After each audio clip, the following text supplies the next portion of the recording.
அவசர அவசரமாக ஆஃபீஸ் கிளம்புறவங்களுக்கு பேச்சுலர்ஸுக்கு உடனடியாக செய்கிற மாதிரி, அதே சமயம் நல்ல டேஸ்ட்டாக இருக்கிற மாதிரி முட்டையை வச்சு ஒரு டிஃப்ரெண்ட்டான தக்காளி சாதம் எப்படி செய்யுதுன்னு பார்க்கலாம். நமக்கு V-Guardலேருந்து கொடுத்துருக்க இண்டக்ஷன் ஸ்டவ் வச்சு தான் இந்த ரெசிபி செய்ய போகிறோம். இண்டக்ஷனில் பண்ணும்போது நல்லா ஃபாஸ்ட்டாக ரொம்ப ஈஸியாக பண்ணிடலாம். இதில் 8 வகையான டிஃப்ரெண்ட் மோட்ஸ் இருக்குது. நம்ம எந்த ரெசிபி செய்ய போகிறோமோ அதுக்கு தேவையான மோடை ப்ரெஸ் பண்ணிக்கலாம்.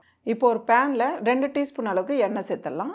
எண்ணெய் லைட்டாக சூடானதும் 1/2 டீஸ்பூன் மிளகாய்த்தூள், 1/2 டீஸ்பூன் மல்லித்தூள், கொஞ்சமாக மஞ்சத்தூள், இது 3 சேர்த்து நல்லா மிக்ஸ் பண்ணிவிடுங்க. 4 முட்டை வேக வச்சு எடுத்துருக்கேன். இதை சைடில் கோடு போட்டுடலாம். 2 கோடு போட்டுருங்க.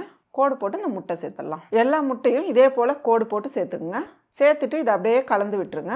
இப்போ மசாலாவில் நல்லா முட்டையில் பிடிக்கிற அளவுக்கு நல்லா கலந்து விட்டுருங்க 1 நிமிஷத்துக்கு. அவ்வளோதாம்மா. இந்த அளவுக்கு நல்லா பெரட்டி எடுத்து வச்சுக்கோங்க.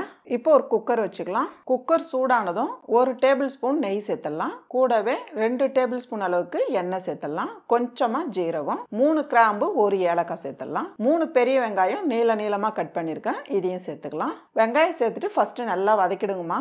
தக்காளி சாதத்துக்கு வெங்காயம் நல்லா வதக்கி எடுத்துக்குங்க. இந்த அளவுக்கு வதங்கி வர டைம்ல கூடவே 4 பெரிய தக்காளி பொடியை நறுக்கியிருக்கேன், இதை சேர்த்துக்கலாம். கொஞ்சமா உப்பு சேர்த்துடலாம். 1 டேபிள் ஸ்பூன் அளவுக்கு இஞ்சி பூண்டு பேஸ்ட் சேர்த்துக்கலாம். 3 பச்சை மிளகாய் அப்படியே சேர்த்துக்குங்க. இதெல்லாம் சேர்த்து நல்லா வதக்கிடுங்க. தக்காளி நல்லா ஒரு குழகுழப்பா ஆயிடணும், அந்த அளவுக்கு நல்லா வதக்கி எடுத்துக்குங்க. பாருங்க, இந்த அளவுக்கு நல்லா வதங்கி வந்ததும் கூடவே 1/2 டீஸ்பூன் மிளகாய் தூள் சேர்த்துக்கலாம். 1 டீஸ்பூன் மல்லித்தூள், கொஞ்சமா மஞ்சத்தூள், 1/2 டீஸ்பூன் கரம் மசாலா, இது 3 சேர்த்து நல்லா பெரட்டி எடுத்துக்குங்க. மிளகாய் தூள் வாசனை இல்லாத அளவுக்கு நல்லா கலந்துருங்க. தக்காளி சாதம்னாலே வெங்காயம் கொஞ்சம் கம்மியா சேர்த்துக்கலாம், தக்காளி கொஞ்சம் கூடுதலா சேர்த்துக்கலாம். இந்த அளவுக்கு நல்லா கலந்து விட்டுட்டு இந்த கப்பால நான் 2 கப்பு பாஸ்மதி ரைஸ் எடுக்கிறேன். 1 கப்பு ரைஸுக்கு 1/2 கப்பு தண்ணி சேர்க்க போறோம். 2 கப்பு ரைஸுக்கு 3 கப்பு தண்ணி சேர்க்க போறோம். தண்ணி சேர்த்துட்டு தேவையான அளவு உப்பு சேர்த்துருங்க. சேர்த்துட்டு நல்லா கலந்து விட்டுடலாம்.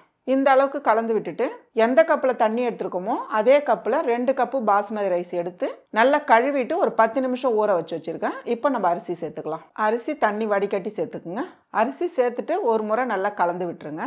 இப்போ நம்ம மசாலாவில் பெரட்டின முட்டையை இதில் சேர்த்துடலாம். சேர்த்துட்டு பொடியை நறுக்குன கொத்தமல்லி சேர்த்துட்டு லைட்டாக கலந்து விட்டுருங்க. இப்போ குக்கர் மூடி வச்சு மூடிட்டு 2 விசில் விட்டாலே போதும், தக்காளி சாதம் ரெடி ஆகிடும். பாருங்கம்மா, 2 விசில் வந்திருக்கு, நம்ம பார்க்கலாம். பாருங்க, தக்காளி சாதம் எவ்வளோ சூப்பராக இருக்குது பாருங்க. அதே போல் முட்டை உடையாம, ரைஸும் நமக்கு குழையாம நல்லா உதிரியாக இருக்குது பாருங்க. இந்த சிம்பிளான ஈஸியான தக்காளி சாதத்தை V-Guard இண்டக்ஷன் ஸ்டவ் வச்சு ஈஸியாக ரெடி பண்ணியாச்சு.